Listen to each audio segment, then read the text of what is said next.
Waves 还有哪些好用的插件呢？本期视频我将带你快速的来过一遍，建议你收藏起来慢慢看。如果现场需要衰减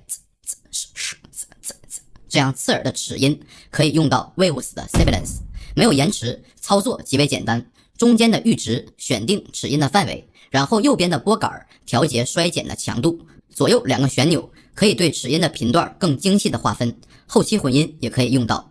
那么当你点开 Waves 的插件列表不出意外的话，排在首位的应该是 Abbey Road。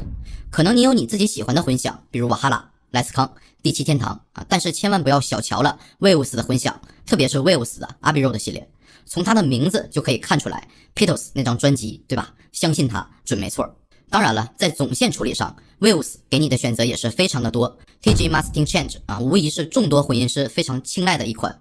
4个模块分别对应前级的麦克风输入、EQ 均衡器、压缩器、滤波器和输出的声场调节，以战式的帮你解决很多问题。虽然操作有点复杂，但是真的值得你去好好研究一下。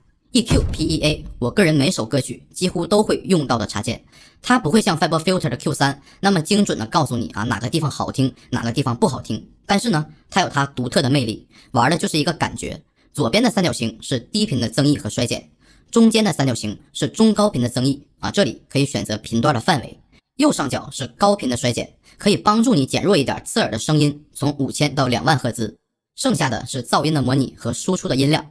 用它呢，可以快速的帮助你在 EQ 上查缺补漏，塑造或者减少某些你喜欢或者不喜欢的声音很大牌的一款插件了。除此之外 Waves 的万花筒会让你的声音动起来，特别适合 rap。你会发现声音一会儿从左边到右边，然后右边到左边，就很酷。给伴奏用或者给人声用都是非常 nice 的创意小工具。